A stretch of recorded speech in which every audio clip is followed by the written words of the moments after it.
Hello and welcome to Finance Matters, a production of the Ministry of Finance and the Public Service. I'm your host, Daniel Pasley, and today on our program, we will be focusing on financial inclusion. And with me is a very special guest. She is a National Financial Inclusion Coordinator, Ms. Melanie Williams. Thank you so much, Melanie, for coming on the program. Thank you for having me, Daniel. It is my pleasure to be here. Great. Now, we're going to be focusing on financial inclusion. And for some viewers, they may see it as something that's very complex. So break it down for us. What is financial inclusion? Thank you for that question.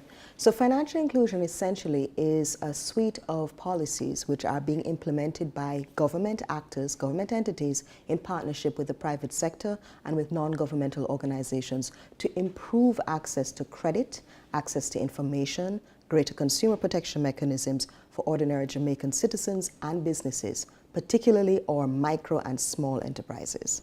And why is it so important for the micro and small enterprises?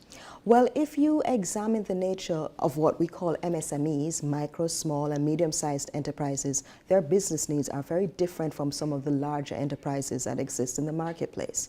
They have greater need of what you would call support in terms of capacity building, the need for help with developing business plans, for understanding how to use technology to facilitate the prompt and safe payment of any bills that they may have, or if they're making orders online, for example. They also need to be empowered in terms of how to actually put their products out there in the marketplace, how to form networks and partnerships. And that's where the role of the Financial Inclusion Steering Committee members becomes so relevant. For example, to highlight the work being done by the Development Bank of Jamaica through their programs, Ignite, their voucher program, their assistance, we expect to see an increase in terms of the credit flows to micro entrepreneurs as well as to small-sized enterprises. So how can they access those services?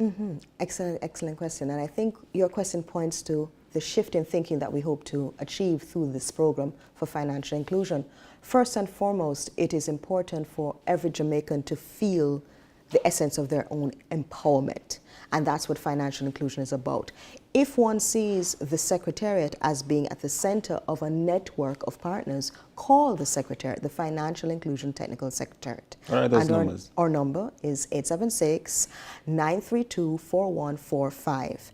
And of course, we also have an email address, and that can be shared with you after.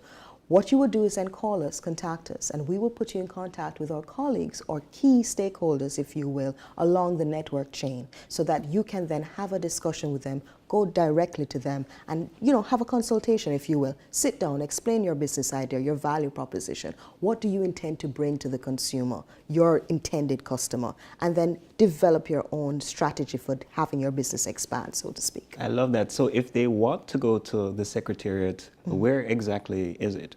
The Financial Inclusion Technical Secretariat is located in Bank of Jamaica, and that is... And for those who don't know, that is in central Kingston, downtown? Right. At the waterfront, all right? Yes, never so place, exactly.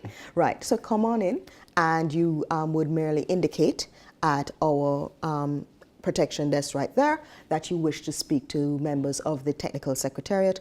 They'll contact us, and we'll come down and meet you, and we'll have that discussion about how we can assist in terms of putting you in contact with our other partners along the network for financial inclusion. Melanie, I love the idea of financial inclusion being an avenue for empowerment for all small and medium-sized entrepreneurs. And it is a testament of what financial inclusion will do to propel economic growth. Indeed, indeed. And we would not have achieved what we have achieved had it not been for our partners.